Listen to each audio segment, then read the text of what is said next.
Assalamualaikum warahmatullahi wabarakatuh. Perkenalkan, nama saya Feby Catur Wulandari, NIM saya 212101030016. Di sini saya akan menjelaskan tentang pandangan ulama mengenai Makkiyah dan Madaniyah. Yang pertama, mengenai pengertian Makkiyah dan Madaniyah, menurut pandangan ulama klasik ada 3 pendapat. 1.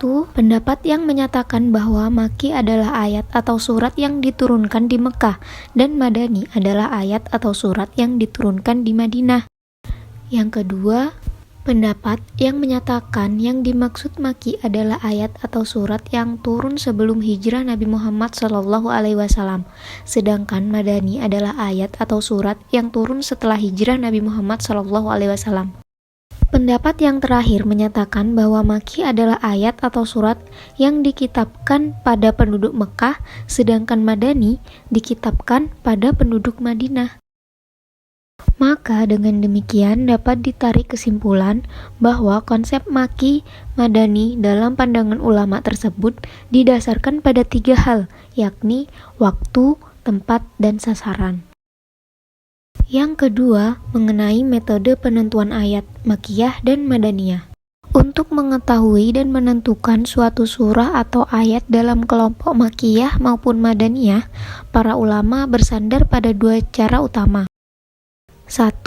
Manhaj Simai Nakli, yaitu metode pendengaran seperti apa adanya. Yang kedua, manhaj Qiyasi Ijtihadi, yaitu menganalogikan dan ijtihad.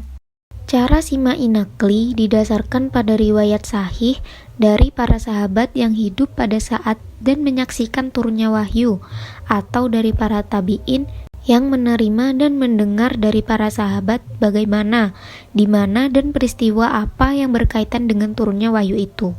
Sebagian besar penentuan Makkiyah dan Madaniyah itu didasarkan pada cara pertama ini.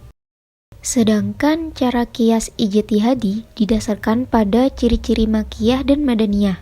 Apabila dalam surat Makkiyah terdapat suatu ayat yang mengandung ayat Madaniyah atau mengandung peristiwa Madani, maka dikatakan bahwa ayat itu Madaniyah.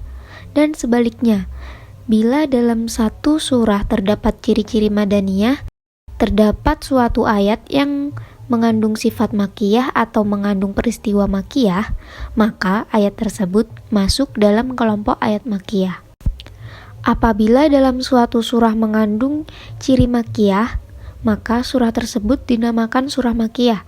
Demikian juga apabila di dalam surah terdapat ciri-ciri Madaniyah, maka surah tersebut masuk di dalam kelompok surah Madaniyah. Inilah yang disebut Qiyas Ijtihadi. Cukup sekian yang dapat saya sampaikan. Terima kasih. Wassalamualaikum warahmatullahi wabarakatuh.